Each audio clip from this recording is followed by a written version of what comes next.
Well, pleasure is a topic that is very dear to my heart. And as I record this short talk, I am actually indulging in my own pleasure right now as I am once again in the forest, close to nature, hearing the birds. Perhaps you can even hear them in the background. And just taking this hour to switch off from my Wi-Fi, to connect to my body, heart and soul, and to, just have this bit of nourishment out in nature.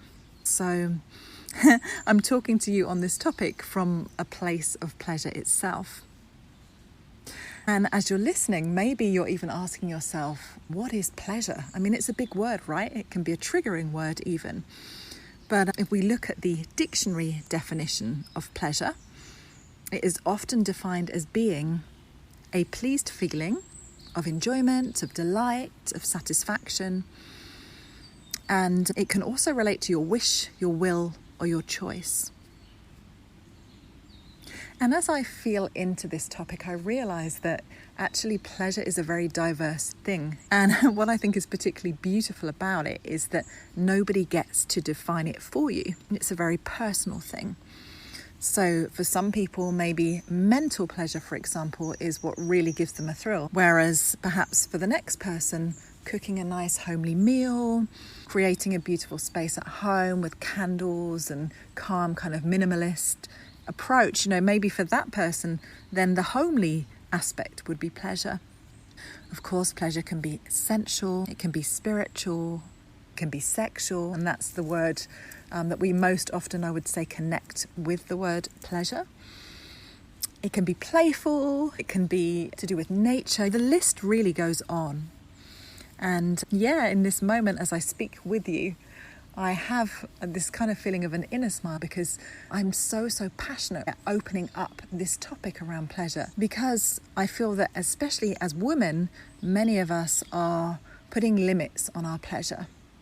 We feel like it's not responsible to actually indulge in it. We have so many roles and responsibilities and duties, and they are what we need to go to first, that pleasure is kind of a secondary thing, or that it's superficial or hedonistic. And we often heap so many different labels onto what is essentially a very pure state of delight, a childlike innocent state, which when we're in it actually gives so much to the people around us. They pick up on our pleasure vibes, they feel our joy, and actually they have a little bit for themselves.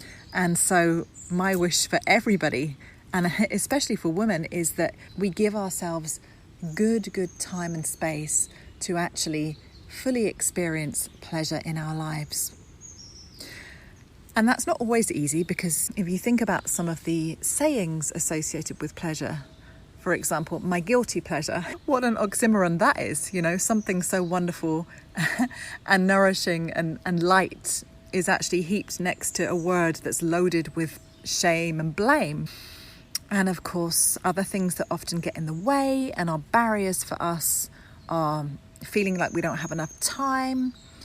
As I was saying previously, responsibilities, and even things that we put in our own way, like when we get super addicted to checking our WhatsApp messages, or, we're overly connected to Wi-Fi and then disconnected to ourselves and our inner worlds. That can also be something that makes pleasure a little bit on the outside of our lives.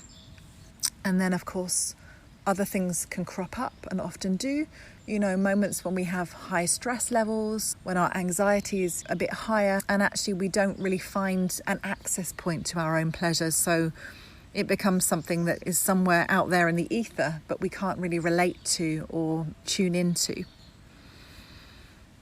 So our habits can also very much influence pleasure. I know that how I start my day is super important when it comes to the levels that I'm likely to experience throughout the course of the day. So when I get out first thing, I have my morning walk, I'm in the fresh air, I jog, I'm connected to my body, so I feel like the whole me. All of this is actually boosting my energy levels, getting the energy in my chakras spinning and flowing. And this in itself is really conducive to me being able to access my pleasure. And sometimes we feel, again, especially as women, that we're just not allowed to have pleasure. It's just almost like a taboo, or something that maybe we indulged in when we were younger as kids, but right now there's no time or space for it. And as a result of that, we can even forget what brings us pleasure. And I really think that we need to forgive ourselves for that. Because in any case, our perception of pleasure changes through the decades of our life. So part of our work is actually to re-explore what brings us pleasure now. Because what we liked doing 10 years ago is not necessarily what's really going to light us up and give us a buzz nowadays. So there's a process of getting to know ourselves fresh. And what I also want to share is something around my personal journey with pleasure. It actually started in a time in my life when I had a massive kick up the bum from the universe. It really was a moment of rejection, and it was traumatic.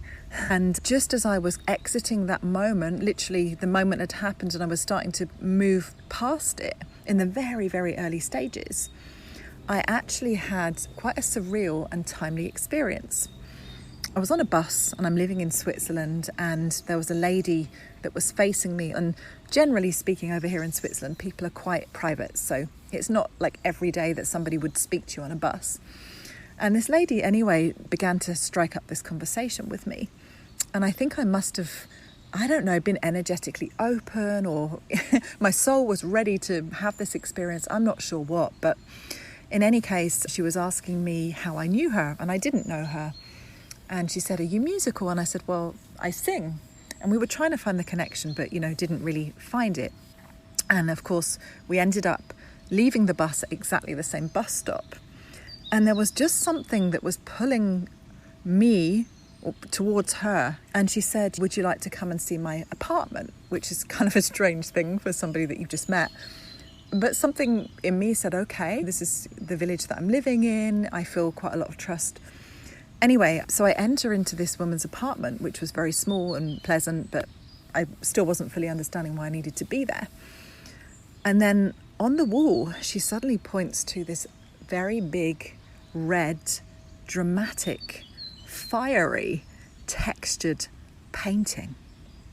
And on the painting was the word der Wille, meaning will. And you know what? In that moment, it was incredible. I just had this visceral knowing that this was a huge sign to really, really become my fully passionate, authentic self. And I knew in this moment that my pleasure journey was beginning.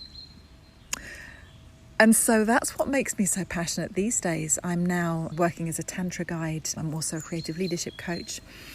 And I'm guiding women on their own pleasure journeys. So I'm offering sensuality, coaching journeys, also Tantra massage and coaching journeys. And what's behind all of this for me is the fact that I'm now on a mission to help women to fully access, connect to, and experience their pleasure in new and heightened ways. And it all came about so organically.